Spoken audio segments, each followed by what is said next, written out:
भक्त बूंदी बनिया। श्री रामदास जी बूंदी नगर के निवासी थे, जाति के बनिया थे, अतः वर्ण धर्मानुसार व्यापार करते हुए भगवत भक्ति की साधना करते थे। अपने पीठ पर नमक मिर्च गुड़ आदि की गठरी लाद कर गाँव में फेरी लगाते थे।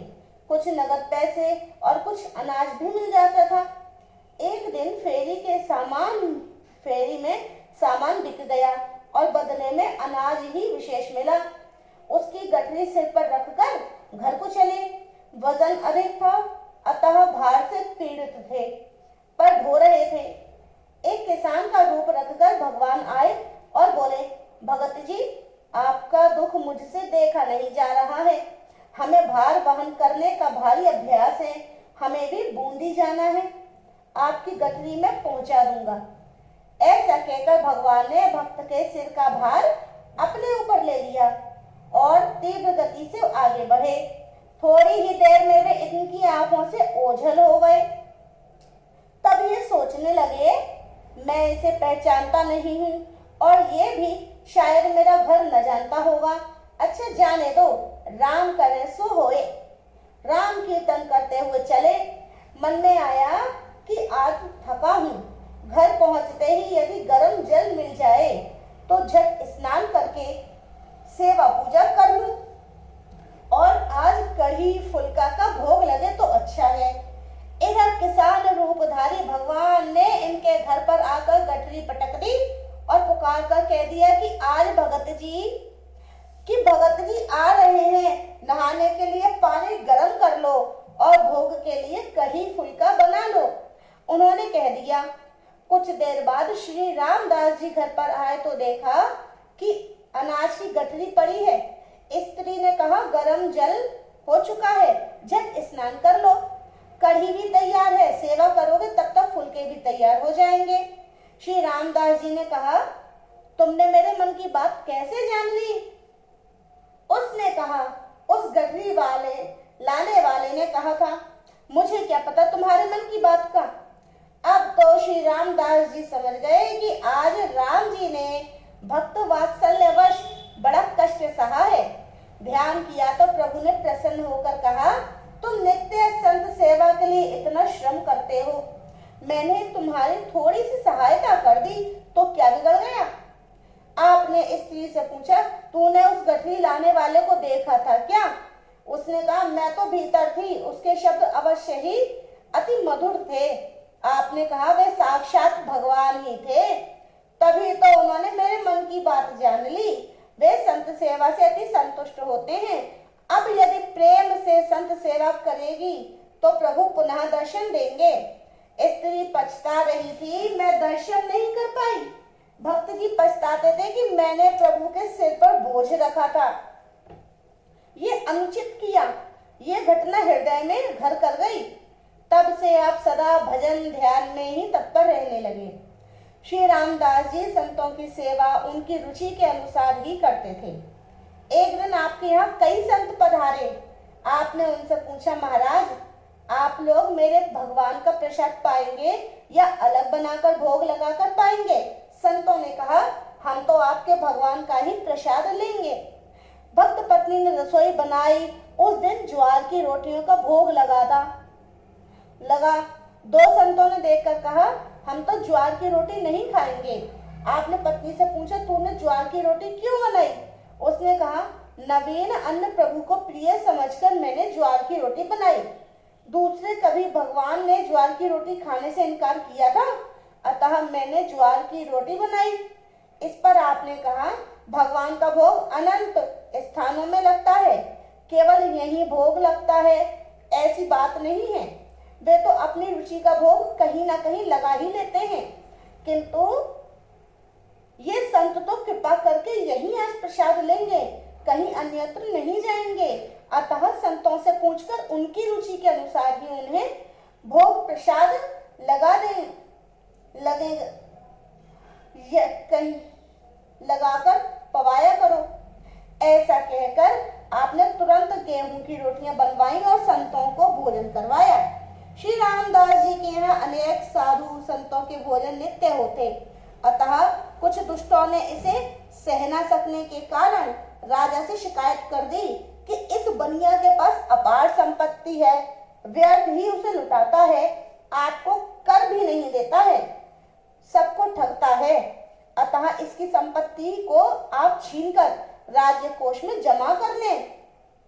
राजा ने उनकी बात मानकर सिपाही भेजे, बुलाकर कहा, तुम हमारा कर दो, अन्यथा तुम्हारी संपत्ति जब्त कर ली जाएगी। भगत जी ने कहा, मेरे पास धन का संग्रह नहीं है, जो कुछ कमाता हूँ उसे संत सेवा में लगा देता हूँ।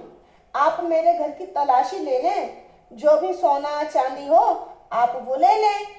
किसी ने राजा को उकसाते हुए कहा, नींबू बनिया आम ये दाबे तेरे रस दे। राजा ने इन्हें कारागार में बंद कर दिया और घर का संपूर्ण अन्य धन छीनने का विचार किया। श्री रामदास जी के मन में चिंता हुई। सेवा में बाधा जानकर आपने श्री लक्ष्मण लाल जी का स्मरण किया। श्री लक्ष्मण जी ने प्रकट होकर इन्हें बंधन से मुक्त कर दिया। स्वयं कारागार में रामदास का रूप धारण करके बंध गए। पुनः इनके घर पर संत सेवा की धूम देखकर लोगों ने राजा से चुगली कर दी। राजा ने कहा, हमने तो उसे कारागार में बंद करवा दिया है, अब वह घर पर कैसे संत सेवा कर सकता है। राजा ने सिपाहियों से कारागार में जाकर देखने को कहा तो वहां रामदास बंद थे। पुनः शिकायत करने वालों के साथ जाकर उनके घर पर देखा तो दोनों जगहों पर रामदास हैं। ये सुनकर राजा ने दोनों की दरबार में हाजिरी करने का हुक्म दिया। दरबार में आते आते श्री लक्ष्मण जी तो अंतर्ध्यान हो गए। रहस्य जानकर राजा आपके चरणों में पड़ गया, अपराध क्षमा के लिए विनती करने लगा। आजीवन आपने संत सेवा का व्रत निभाया।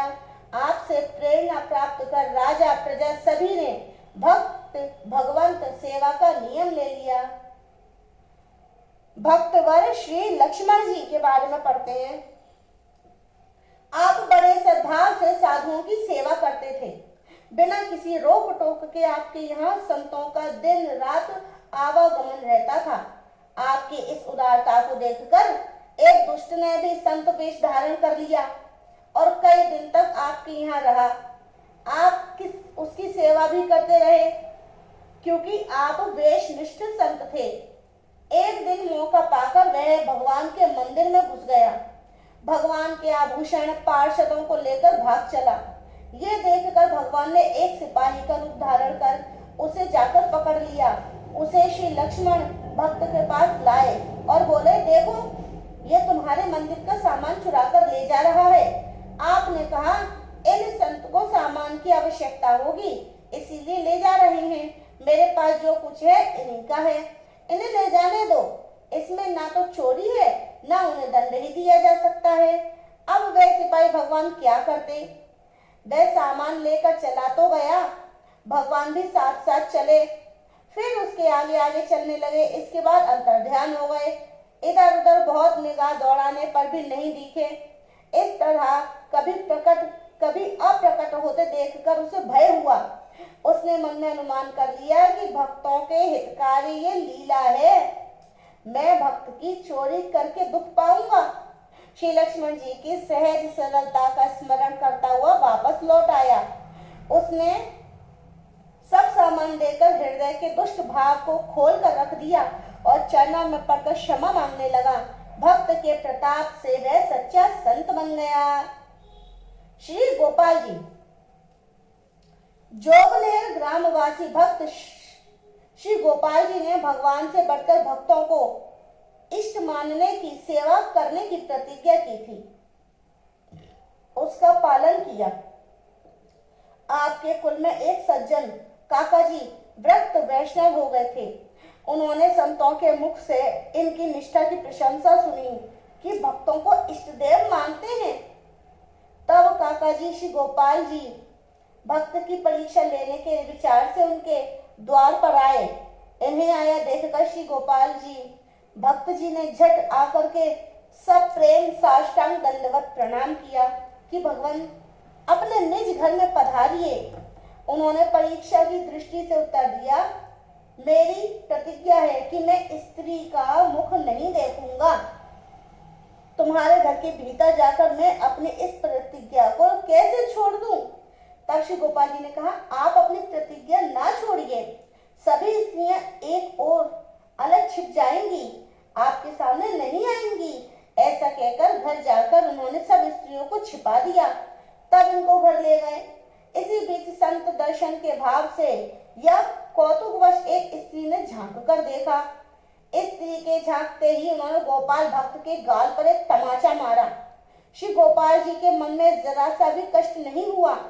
वे हाथ जोड़कर बोले, महाराज जी, आपने एक कपोल को तमाचा प्रसाद दिया, वह तो कृतार्थ हो गया, दूसरा आपकी कृपा प्रसाद से वंचित रह गया, अतः उसे रोष हो रहा है। कृपा करके इस कपोल पर भी तमाचा मारकर इसे भी कृतार्थ कर दीजिए। प्रियवाणी सुनकर उस वैष्णव के नेत्रों में आंसू भर आए। वह श्री गोपाल जी के चरणों में लिपट गया और बोला, आपकी संत निष्ठा अलौकिक है। मैंने आकर आपकी परीक्षा ली।